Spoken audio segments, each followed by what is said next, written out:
Hello, everyone. At the end of last session, I told you that today we are going to look at vector multiplication. We mentioned that we can multiply two vectors, but we don't know really what we will get and how would we perform that. It turns out that in math and in engineering, we can multiply two vectors using two different methods. And notice that when you learned about multiplication in school and you would multiply numbers, say in elementary school or middle school, you would say 4 times 5. You either used an X. And we know that usually in algebra, we don't use X, or even in a calculator, we use the asterisk. Why? Because the X looks like a variable X. It may be confusing for some. So we use the asterisk, or we can use a dot. Okay? And that's why even in vectors, we have two ways to multiply two vectors. One of them uses the dot, and we call it the dot product of vectors to differentiate between the two types, okay? So dot product of vectors, which also is known as the scalar product of scalar of vectors. What does that mean even? Yes, scalar, because when I use the dot product of two vectors, the quantity that I will get is a scalar. Doesn't have i's, j's, or k's. It's no longer a vector. So I took two vectors, multiplied them together, and ended up with a number. And we'll see what that number represents in a second. And we refer to it with a dot. On the other hand, we have another type of product that we will learn later because we will need it later. We don't need it at all now, so I'm going to defer it till later. And it's called the cross product of vectors. Why? Because we use a cross, or which is like an asterisk, like the letter X. And it would result in a vector. So two vectors can either give me a scalar using the dot product, or they can give me a vector using the vector or the cross product of vectors. Okay, so if I have two vectors A and B, I write the dot product as follows. A, notice it's a vector, so I use the hat or the arrow. Dot B. We'll see how we do, how we perform. It's the easiest type of product that you can think of. And I will give you an example. And let's do the example while we talk, and then we'll see why it works. Suppose A was 2i minus 3j. And suppose B was, for example, whatever, 4i plus j. And I would perform A dot B. I want to do A dot B. You ignore the i's. You put them under each other, but you ignore the i's and you say 2 times 4 is 8. You ignore the j's and you say negative 3 times 1 is negative 3, so the answer is 5. Could it be any easier, right? It's like when your younger brother, you tell them want to teach them multiplication and you want to multiply 12 by 13. They say 1 times 1 is 1 and 2 times 3 is 6 and it's 16. And you say, no, that's not. Let me teach you. But here we do it something similar. We just multiply the 2 by the 4, the 3 by the negative 1, or the negative 3 by 1, and then we add or subtract them and we get 5. So the answer is 5. How long does that take you? 5 seconds at most, right? I still see students who use i's and j's here. They say 8i minus 3j's. And I say, no, we said it's a scalar. Be very careful. But what is this number 5 really? It turns out that this number equals the magnitude of A. Should I write it? Let me write it between two pipes, even though I could write it A without the arrow and you would understand, times the magnitude of B times the cosine of the angle between them, assuming it's theta. So the magnitude of A times the magnitude of B times the angle between them. And you say, I don't know the angle between them. Yeah, that's the beauty of it. You will see in a second. In fact, a very common example or an easy problem is to give you two vectors and say, can you find the angle between them? And you say, I don't know. Should I draw them to scale? Yeah, we used to do that when we were in your shoes. And you will see stuff that we used to do that would take us hours for no reason. I don't know why we had like big structures like a truss, as you will see how truss is big, and we had to draw it with angles and scales until we get like a humongous polygon that should close at the end. And if it differs by like few millimeters, your professor will say, no, no, no, no, redo it. So is that the homework? Yeah. How long should it take? I don't care. It may take you 5 hours, 10 hours. I don't care.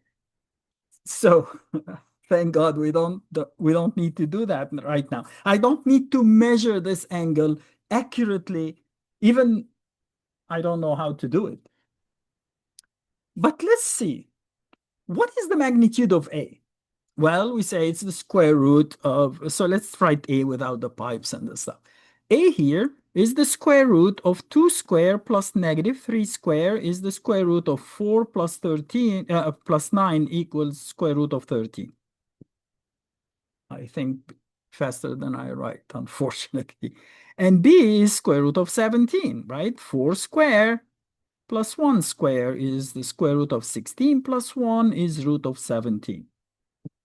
So A dot B, which is 5, equals the magnitude of A times the magnitude of B times cosine theta. Cosine root 13 times root 17, which is root 221. You are going to divide both sides by root 221. Or we can say cosine theta equals 5 over root 13, root 17. So theta equals, and you see how we found the angle between two vectors? Notice that these two vectors could have been in 3D. So I may have also a k component. I'm going to multiply them and add them together. And still, the angle would be a 3D angle or an angle between two vectors in 3D, and I can still very easily find it. Now, let's see how we do that. We can say inverse cosine 5 divided by, and then I open parentheses, square root of 13 times square root of 17. And close this parentheses and close that parentheses. And I get 70.346 degrees. 70 degrees, 0.346. See how easy it is? Now, let's see why it works.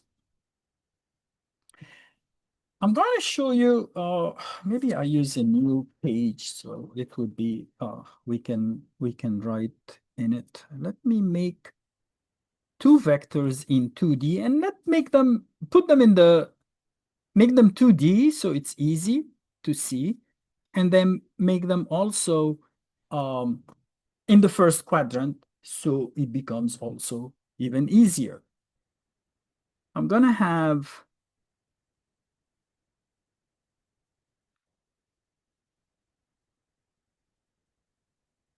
vector that I'm going to call A, that it makes an angle of alpha with the x-axis. And then I have another vector B that makes an angle, you say it's called beta, but Greek people say it's veta with the x-axis. Okay?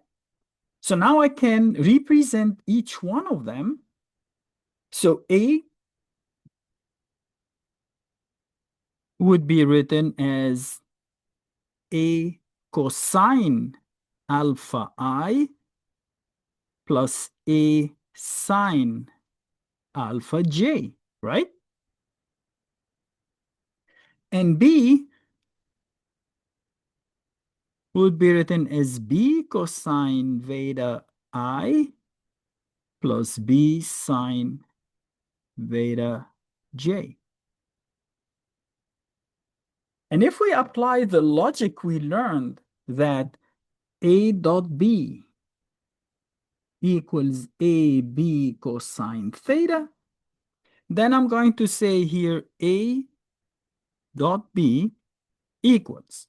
Notice A cosine alpha and B cosine beta are just constants, numbers like 3, like -2, 1/2. So you multiply them together and you say AB cosine alpha cosine beta.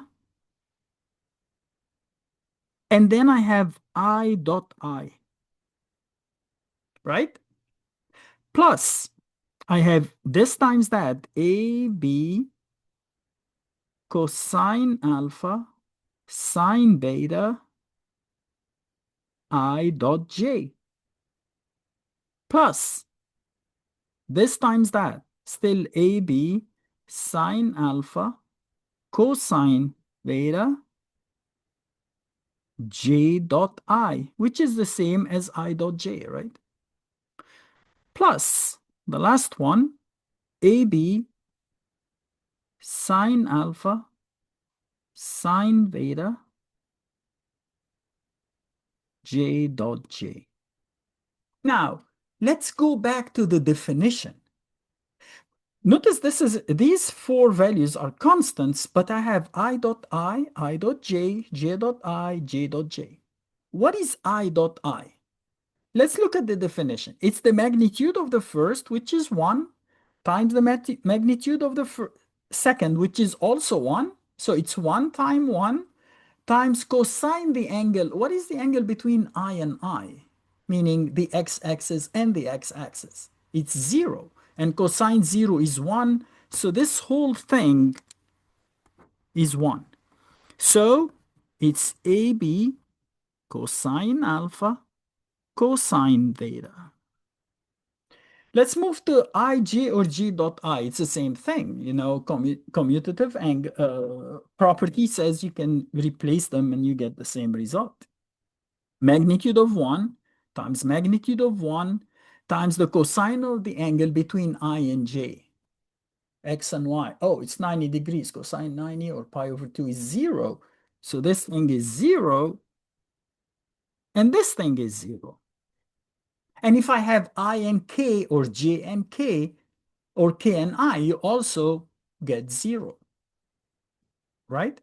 So these cross terms vanish. That's why we multiply only the i's, only the j's.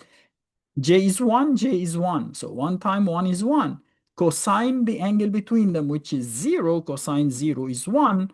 So this whole thing is 1. And you end up with AB sine alpha sine beta. So if we define A dot B as AB cosine theta, then the product, notice I didn't just multiply these. No, I multiplied all four terms, but the middle two vanished. Okay? If I factor out AB, I get cosine alpha cosine beta plus sine alpha sine beta. Now, where are the good students from high school in trig? What is that identity? How do I simplify it? Cosine alpha cosine beta plus sine alpha sine beta. Many students get it wrong. Hopefully you got it right. It's AB cosine alpha minus theta. Okay? Alpha minus theta is theta, which is the angle between the two vectors. So that's a proof that A dot B, the way we did it, is AB cosine theta. Nice. So we proved that the way we perform the multiplication, will give me the magnitude of the first times the magnitude of the second times the angle between them, or the cosine of the angle between them. I don't know if I should. I think I should continue, because why did we do all of that? That's the issue. Maybe we'll complete in the next session, but at least we'll start now. Suppose I had two vectors. I don't want to draw it horizontal, so you only think it should be horizontal. It shouldn't. So if I have a vector like that and another vector like that. So let's say this is 2i plus j, and this is 5i. It's also in the first quadrant. So let's say 5i plus 3j, whatever.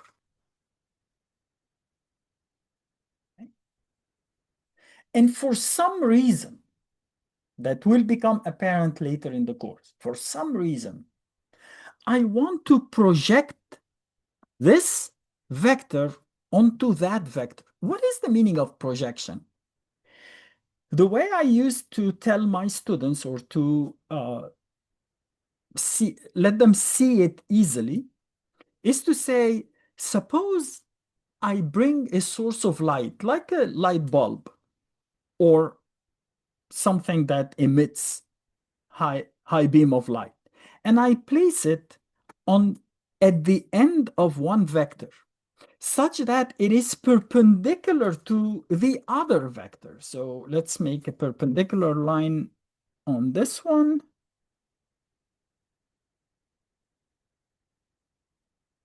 Okay. Perpendicular line.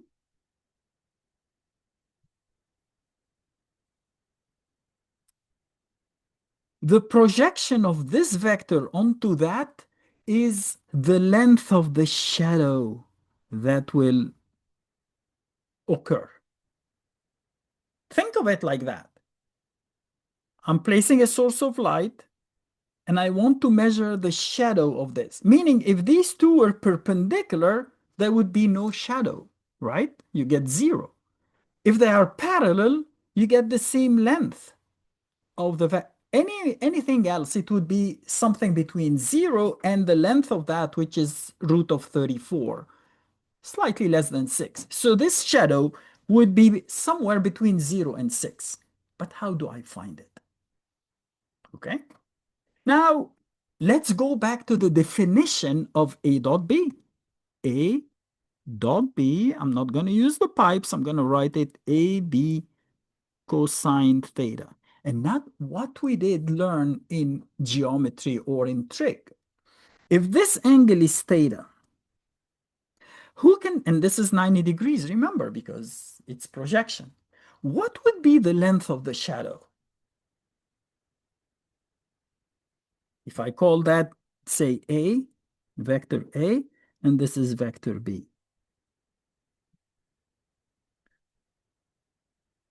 That's a right triangle. This is the hypotenuse. So what is this projection? Yes, it's this length cosine theta. This length is A, right? And I want to multiply it by cosine theta. Oh, it looks similar to that, with the exception of I don't need the B because it stings. No, I'm sorry. A very bad dead joke, I know. No, I'm going to divide both sides by B, so I get A dot B over the magnitude of B. Notice that A dot B is a constant, is a number. It's a scalar. And you divide it by a scalar, you get a scalar.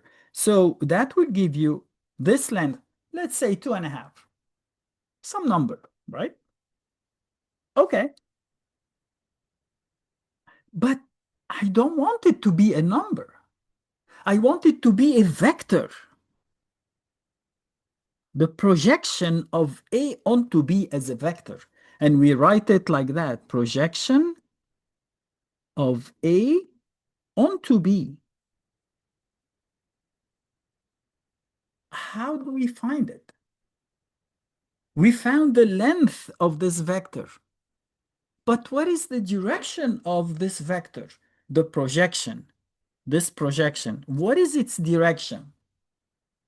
Yes, if you see the picture and you think about it for a little while, you would tell me, I'm projecting over B. So the direction of my projection is the same as the direction of B. Say, oh, yeah, you're right. And how do you find the projection of B again? You multiply by the vector divided by its magnitude. So now the projection, I'm sorry, this is just the magnitude. So I shouldn't have written this here. I have to say the projection of A onto B equals the magnitude of that projection, which we found in this step, times the unit vector, which is the same as the unit vector of B. So you will see it in many flavors. You can see it like that because that's a nice way because it's telling you this is the magnitude of the projection and that's the direction of the projection. Or some people would say, but B times B is B squared. I can write it as A dot B over B squared. Over B squared. And all of that is a constant times B times this B. So yeah, you can do it this way if you prefer. Some people would say, no, I have another idea. Can't we write this as A dot B? And instead of writing B squared, how do you find the magnitude of B? Well, I take the I component square plus the J component square under the radical. Meaning, if I don't take the radical, it's A square plus B square. Or I square, the I component square plus the J component square. That's exactly how you do the dot product.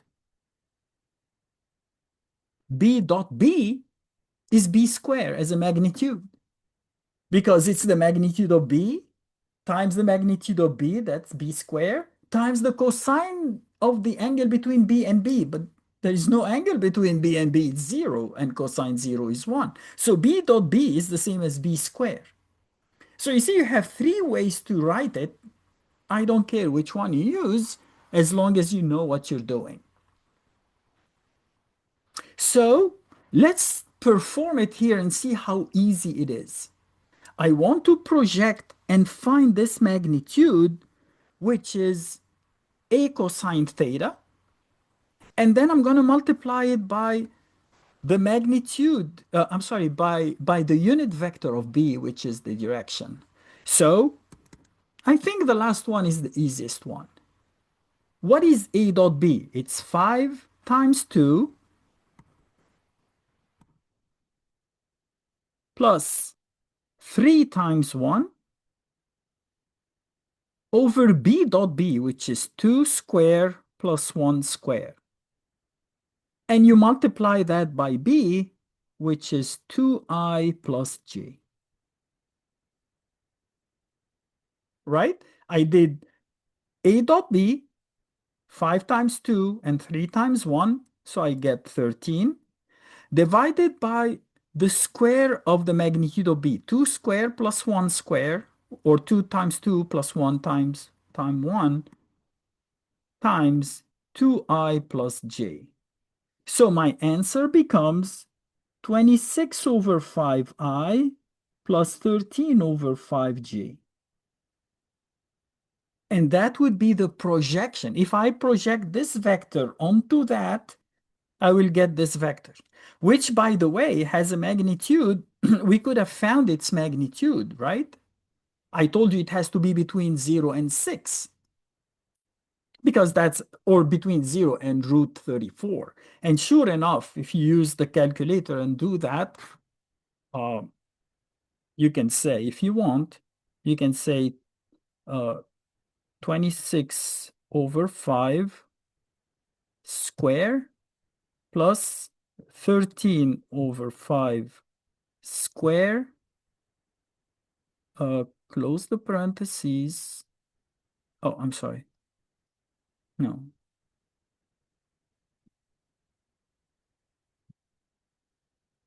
Square, close the parentheses, and then raise to the power of 0.5 to get the square root. So you get 5.8.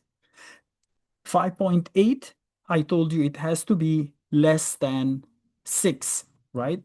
Square root of 34 is 5.83. So this was, the angle between them was almost very, very small. This A was something like that. So most of it was projected. I drew just haphazardly. So it shows that this has to be less than square root of 34, of course. So that's how we project one vector onto another. It seems so complicated, but if you take it and break it into steps, noting that A dot B gives you AB cosine theta, then you can think about it mathematically and see, okay, what is the projection? It's A cosine theta, so I don't need the B, divide by the B. And then you multiply by the unit vector. Finally, a common question in vectors, which is pretty much the most complicated we can give you, and you say, I want you to project A or decompose A into two vectors. One of them is parallel to B and the other is perpendicular to B. A perpendicular to B. And some people kept saying, oh, find the sine of this angle, multiply this by the sine. I say, okay, that will give you the magnitude, but how would you find this direction? No way, sweetie.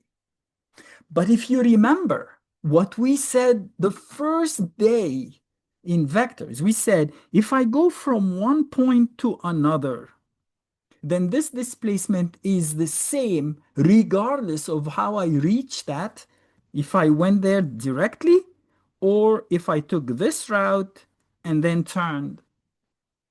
So I'm saying that the projection of A onto B plus the projection of A perpendicular to B equals A. So the projection of A perpendicular to B